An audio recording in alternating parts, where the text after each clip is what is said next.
IPL fever भाई DNA में आपका स्वागत है और आज हम बात करने जा रहे हैं जो पूरा मैच आज का रहा है। फाइनली आरसीबी का कमबैक हो गया है। आरसीबी वर्सेस एसआरएच का जो आज का मैच था उसके बारे में हम बात करेंगे, पूरे स्कोर कार्ड के बारे में डिस्कस करेंगे, एक चीज डिस्कस करेंगे किस तरीके से आज मैच में क्या क्या हाईलाइट्स रही। हमारे साथ अर्पित ज्वाइन कर चुके हैं यहाँ पे। अर्पित, आज बताएंगे कि आरसीबी ने मैच जीता तो उनको कैसा लग रहा है? जी, मैं कहूंगा एक शर्मनाक रिकॉर्ड अपने नाम करने से बच गई है आरसीबी, क्योंकि अभी तक ऐसा कंसेक्यूटिव लॉसेस की बात करें तो पुणे वॉरियर्स के नाम रिकॉर्ड था, 7 हार थी उसमें, वो आरसीबी नहीं कर पाई है। अब अगर उनकी जो ये जीत मिली है उन्हें, ब्लेसिंग इन डिसगाइज वाली चीज है, क्योंकि आपको भी पता है कि वो पॉइंट टेबल या फिर टॉप 4 की रेस से तो बिल्कुल बाहर ही है, कोई ऐसा चांस बन नहीं रहा है। तो आज 35 रन से हरा के ये है कि जो बाकी टीम्स का है उनका गेम बिगाड़ सकती है, क्योंकि हैदराबाद इससे पहले, इस मैच से पहले 7 में से 5 मैच जीत चुकी थी, तो अब 8 मैचेस में उनके 10 पॉइंट है। तो देखा जाए तो उनको अब आगे वाले 6 गेम्स उनके बच रहे हैं, जिसमें मिनिमम 3 तो जीतने ही जीतने 16 पॉइंट्स के लिए। और आपको अगर इजीली क्वालिफाई करना है तो वहां पर आपको 4 विंस तो आपकी होनी ही चाहिए। तो उस नजर से अभी भी देखें तो ये लेकिन मैच देखिए, हैदराबाद के लिए बिगड़ सकता है, क्योंकि लो आपने देखा जिस तरीके से चेन्नई का भी आप देखेंगे ना कि वो एक रन अच्छा चल रहा था, लेकिन लगातार लखनऊ ने जो 2 गेम्स हराए, अब 8 मैचेस में 8 ही पॉइंट रह गए। अब उनको भी पता है कि जिस तरीके से आने वाले जो 6 गेम्स है उसमें कम से कम आपको 5 जीतेंगे तो आप इजी पहुंचेंगे, वरना आपको 6 जीतेंगे तो आप आराम से क्वालिफाई कर सकते हैं। चार तो जीतने की। 4 तो जीतने ही जीतने हैं, तो उस नजर लेकिन से अभी भी देखें तो देखिए फंस आरसीबी रहा है। फैंस के कैलकुलेटर निकल आए हैं। हाँ। कई सारी स्टोरीज देखने को मिल रही है, कई सारी न्यूज देखने को मिल रही है कि किस तरीके से आरसीबी क्वालिफाई कर सकती है, क्या सिनेरियो रहेगा कि किस तरीके से आरसीबी, क्योंकि देखिए दूसरी टीम्स को भी कहीं ना कहीं डिपेंडेंट रहना पड़ेगा और कहीं ना कहीं ये कहानी आरसीबी की रहती है ज्यादातर। हम्म। तो आज, बट फिलहाल आज की परफॉर्मेंस की बात करें, सिर्फ आज का परफॉर्मेंस देखा जाए तो आरसीबी का परफॉर्मेंस काफी अच्छा रहा। ना ही सिर्फ बैटिंग में, बॉलिंग में भी। मुझे बैटिंग तो में ऐसा लगा लेकिन ना कि आरसीबी की बॉलिंग से ज्यादा हैदराबाद ने बैटिंग खराब करी है। और इससे देखिए, पहले पिछले मैच में भी आपको याद होगा कि वो बैटिंग फर्स्ट करते हैं तो उनके स्कोर 250 प्लस 3 बार जरूर है, लेकिन जब चेस करते हुए जो सबसे पहला मैच हुआ था, वहां पर भी आपने लास्ट में मैच आपने बिल्कुल जीता हुआ मैच क्लासन लेके आए थे गेम में, लेकिन वो फिनिश नहीं कर पाए। आज भी 200 प्लस स्कोर आप फिनिश नहीं कर मतलब ये पाए। चीज हो सकती है कि जैसे अगर अच्छी शुरुआत नहीं मिल रही है, पावर प्ले में ट्रेविस हेड आउट हो जा रहे हैं, तो कहीं ना हम्म। कहीं शायद वो टीम वो प्रेशर हैंडल नहीं कर पा रही है, क्योंकि ईडन मार्करम बहुत ज्यादा अच्छे टच में नजर नहीं आए पूरे सीजन में। एक आध इनिंग्स आई है 50-60 रन की, लेकिन वो जिस स्ट्राइक रेट से पूरी टीम खेलती है वो हम्म। स्ट्राइक रेट से नहीं आई। तो हम्म। ये कंसर्न है एसआरएच के लिए। बट आज के मैच में मैं कहूंगा अभिषेक शर्मा भी अच्छा खेले। मतलब इनकी टीम से तो अभिषेक शर्मा और पैट कमिंस भी एंड में मैच फंसाने, मतलब लग रहा था कि इतनी बाउंड्रीज मार रहे हैं तो कुछ ना कुछ, क्या पता वही मिराकल जो केकेआर की तरफ से खेलते हुए एमआई के अगेंस्ट किया था वैसा कुछ करेंगे। आज थोड़े बट रन ज्यादा थे। हाँ, आज रन ज्यादा थे तो इस वजह से थोड़ा उनको ज्यादा प्रेशर लगा और वो उसके बाद कैर आउट हो गए। अब भुवनेश्वर उनादकट आप क्या उम्मीद करेंगे? बट आज उम्मीद मेन जो थी ट्रेविस हेड और अभिषेक शर्मा से अच्छी स्टार्ट की थी, क्योंकि 200 रन अगर आप चेस करने जा रहे हैं तो एक अच्छा स्टार्ट पावर प्ले में बहुत नेसेसरी होता है। वही अभी तक हेड स्टार्ट उनको मिल रहा था, अगर जब फर्स्ट इनिंग्स में वो बैटिंग करने आ रहे थे, तो इस वजह से आपको स्कोर 250 प्लस भी दिख रहे थे। जी मिडल ऑर्डर वैसे भी बहुत ज्यादा अच्छा परफॉर्म नहीं कर पाए जी। उस दिन भी। आपको याद होगा कि दिल्ली कैपिटल्स के खिलाफ भी शुरुआत तो बहुत ज्यादा अच्छी हुई थी, लेकिन जैसे ही आउट एक साथ हेनरी क्लासन भी चले गए थे, हेड भी आउट हो गए थे, फिर मार्करम भी आउट हो गए थे, हम्म। तो जो कुलदीप यादव ने वो चेंज लेके आए थे, जिसकी वजह से एक उनको लैक हो गया था कि वो 300 से ज्यादा स्कोर बना सकते थे, लेकिन वो नहीं बना पाए। और उसका सबसे मेन रीजन था कि मिडल ऑर्डर नहीं चल रहा था। फिर बीच में नीतीश कुमार रेड्डी और शहबाज अहमद को एक इनिंग्स बिल्ड करनी पड़ी, और आज तो वो इनिंग्स बिल्ड या देखिए आज छोटी मतलब पार्टनरशिप हुई नहीं। प्रॉब्लम कहीं ना कहीं यही रही कि जो प्लेयर्स अब तक परफॉर्म करते हुए आ रहे थे सनराइजर्स की तरफ से, वो आज परफॉर्म नहीं करा। तो हम्म। उनका परफॉर्म न करना थोड़ा भारी पड़ गया, क्योंकि नीतीश कुमार रेड्डी भी आज नहीं चले, ट्रेविस हेड आज नहीं चले, ईडन मार्करम तो नहीं, वैसे भी नहीं चल रहे, क्लासेन नहीं चले। तो मेन आज कंसर्न कहने, मुझे क्लासन का था, क्योंकि ऐसे गेम्स अगर आपको 200 से ज्यादा चेस करना है और जिसमें आपको शुरुआत अगर अच्छी नहीं मिली है, तो आपको मिडल ओवर्स में क्लासन और मैं कहूंगा कि मार्करम, इनसे परफॉर्मेंस जरूर चाहिए। अगर हेड जल्दी आउट हो जाते हैं या अभिषेक शर्मा जल्दी आउट हो जाते हैं, तो इनका मिडल ऑर्डर में बिल्कुल चलना जरूरी है। 200 प्लस चाहिए। अगर 150 160 होता तो फिर ये मैच हैदराबाद निकाल सकती थी। लास्ट में आके जो थोड़ा सा आप ये कहेंगे कि 180 से 200 बनवाने में भी हाथ है, कि आखिर में आके जिस स्वप्निल हो या दिनेश कार्तिक हो, उनसे रन कंसीड करवाना। तो आपने मैच थोड़ा बीच में खींच लिया था, क्योंकि विराट कोहली के आज जो स्ट्राइक रेट चल रही थी, फिर आपने रजत पाटीदार को पूरा फ्री लाइसेंस, एक ही ओवर में उन्होंने पूरा गेम चेंज कर दिया, वो लेकिन 4 आपको छक्के क्या मारे। लगता है कि करण शर्मा को बहुत ज्यादा लेट लेके आई आरसीबी? क्योंकि स्टार्टिंग में देखिए, अगर आप जितने भी बड़े प्लेयर्स हैं जिनकी भी एक्स क्रिकेटर्स हैं, उनकी टीम में प्लेइंग 11 में कहीं ना कहीं करण शर्मा की जगह बन रही थी। मगर आरसीबी ने करण शर्मा को बहुत लेट लेके आए। वो तो और आप जबकि देखिए ना, जबकि देखिए एक रिस्ट स्पिनर है और अच्छा इम्पैक्ट डाला है अब तक, जब से आए हैं परफॉर्म कर रहे हैं टीम के लिए। बैट के साथ भी लास्ट मैच में देखा स्टार को छक्के मार रहे थे। और स्वप्निल सिंह आज नया उन्होंने कुछ ट्राई करा, उन्होंने मतलब बैटिंग तो ठीक ठाक करी। आज रन जरूर पड़े बस 2 विकेट आज ले गए। लेकिन जी 13.5 की इकॉनमी, मतलब बैट्समैन खेल ले रहे हैं आराम से। आए थे तो पहली बॉल पे भी चौका पड़ गया था। तो मतलब वो भी इंपॉर्टेंट है ना कि उन्होंने विकेट किसके लिए, एक सबसे इंपॉर्टेंट विकेट लिया उन्होंने हेनरी क्लासेन का। तो अगर आप 40 रन दे भी दे और एक ऐसे बैट्समैन का विकेट ले जो आपका गेम चेंज कर सकता है, राइट। तो वो ज्यादा मैटर करता है। तो उस सबने, हिसाब और से तो मार्करम भी उस हिसाब से तो फिर विल जैक्स को तो इन लोगों को मैन ऑफ द मैच दे देना चाहिए बिल्कुल, कि विल जैक्स ने ट्रैविस हेड गिरा दिया था मतलब। वही है, आप अगर सही टाइम पे अगर आप रन कंसीड भी कर रहे हैं लेकिन विकेट टेकर आपके अंदर एबिलिटी है, तो वो इंपॉर्टेंट हो जाता है ओवरऑल। अगर आप पूरे मैच का सिनेरियो देखें जो आज भी रहा, और हम अभी तक पूरा आईपीएल सीजन में ये देखते भी आ रहे हैं कि जो इंपॉर्टेंट विकेट्स हमने जिसने भी लिए हैं वहां से गेम का सिनेरियो बिल्कुल चेंज हो गया है। और आज भी कुछ इस तरीके से रहा कि कोई भी आपको 50 से ज्यादा रन की पार्टनरशिप शहबाज अहमद और पैट कमिंस के अलावा बनी ही नहीं। तो वो सबसे बड़ा एक कंसर्न था कि इतनी बड़ी पार्टनरशिप ना बनना। मुझे लगता है कि वो हैदराबाद के लिए हार है, और अब उनको ये चीज सीखनी भी पड़ेगी, क्योंकि बाकी टीम्स भी अब देखेंगी कि हैदराबाद की एक तो कंसर्न है उनका कि पहले बैटिंग करते जरूर वो 250 प्लस बना लेते हैं, लेकिन चेज उनसे 200 भी नहीं हो रहा है। तो अब ज्यादातर टीम्स चाहेंगी कि हम पहले बैटिंग करें, जो आरसीबी ने किया, और हैदराबाद को चेज में लेके आए। और ये हमने इंटरनेशनल मैचेस में भी आपको याद होगा, जो ये हमने अगर देखे तो पिछला अभी वर्ल्ड कप में हम देख रहे थे साउथ अफ्रीका के साथ भी बहुत सारी टीम्स यही कर रही थी कि वो चेज अच्छा नहीं कर पा रहे थे, तो पहले बैटिंग करते हुए वो 400 से भी रन बना रहे थे, 350 भी रन बना रहे थे।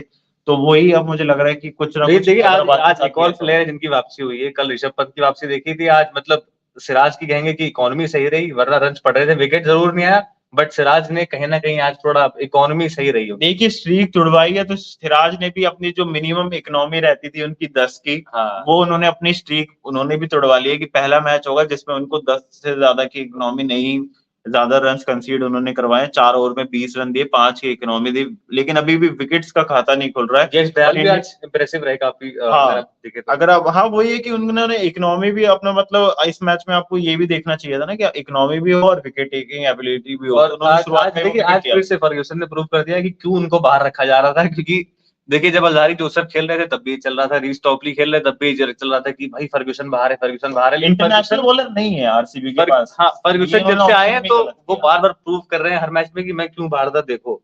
तो आज भी उन्होंने वही प्रूव करा। आज भी 14 की 19 रन लीड करे अपनी एक्स टीम के अगेंस्ट। तो वो लगभग उनकी 12-13 की इकॉनमी उस टाइम भी थी के अगेंस्ट भी, लेकिन आज भी 14 की इकॉनमी रही। जब हम वीकनेस की बात भी कर रहे थे तो यही बात आरसीबी के पहले ही ऑन पेपर आ चुकी थी कि ऑक्शन में आपने जो प्लेयर्स बाय किए हैं, जो भी आपने बॉलर्स लिए, वो नहीं 10.5 थे। करोड़ का अल्जारी जोसेफ, क्या मतलब समझ में नहीं आया। 10.5 करोड़ यश आज क्या दयाल किया को था। भी 5 करोड़ रुपए दिए गए।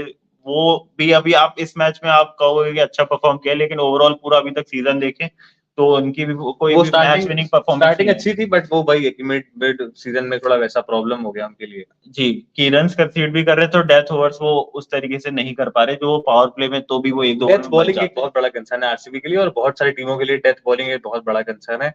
और वो टीम्स ही हैं जो आज की डेट में स्ट्रगल कर रही हैं। और जो टीम जिसके पास डेथ बॉलिंग कंसर्न नहीं है वो टॉप पे बैठी हुई है, राजस्थान रॉयल्स। राजस्थान रॉयल्स के पास यही है कि उन्होंने स्पेशलिस्ट खिलाए। अगर सारे बैटर्स भी उनके आप देखे, देखे ना, सारे बॉलर्स देखिए डेथ बॉलिंग एक्सपर्ट हैं। और ट्रेंट कोई बोल्ट भी ले लीजिए ऑलराउंडर आप, नहीं खिला संदीप रहे ना शर्मा वो। ले लीजिए, आवेश खान ले लीजिए, वो प्रॉपर बॉलर खिला रहे हैं। हाँ, प्रॉपर स्पेशलिस्ट बॉलर से और सबका रोल्स डिफाइंड है, और यहाँ मतलब पर किसी ऑलराउंडर को क्या है, रोल एक ही नहीं अश्विन पड़ता। है, अश्विन तो मतलब उनकी जगह बनती है। वो तो देखिए उनको फ्लोटर खिलाना पड़ रहा है कभी हाँ। कभी कि आपके 2-3 विकेट्स एक साथ गिर जाते हैं, तो बीच में आपको 1-2 ओवर्स निकालने के लिए अश्विन को भेज दे रहे हैं। लेकिन उनके पास स्पेशल रोल्स वाले प्लेयर हैं कि संदीप शर्मा आपको 10वें या 11वें ओवर के बाद ही दिखेंगे। तो उस नजर से देखे तो ये अभी आरसीबी हो गई या हैदराबाद की भी अगर मैं कहूँ तो बॉलिंग बहुत ज्यादा स्ट्रेंथ अच्छी रही नहीं है।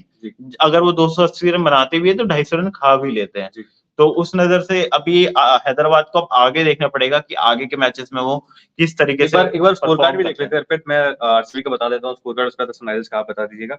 देखिए शुरुआत होती है विराट कोहली डुप्लेसी की, और बढ़िया शुरुआत करी थी डुप्लेसिस ने। और विराट कोहली ने पावर प्ले का अच्छा इस्तेमाल कर रहे थे, कोहली बाउंड्रीज लगातार मार रहे थे और अच्छी तरीके से यूज करा था पावर प्ले का कोहली ने। लेकिन बाद में जाके थोड़ी इनिंग स्लो हो गई, आखिरी की 23 बॉलों में 19 रन बनाए मात्र।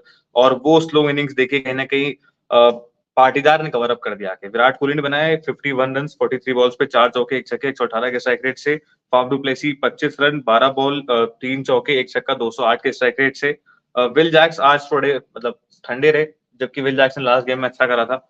वो मैंने आपसे यही कहा बॉल था कि स्पिनर्स के सामने उनको थोड़ा सा दिक्कत आएगी, जितना वो सीम बॉलर्स के खिलाफ अच्छा केकेआर खेल के सकता अगेंस्ट है। भी, स्पिनर्स के अगेंस्ट भी मतलब लग रहे थे सही।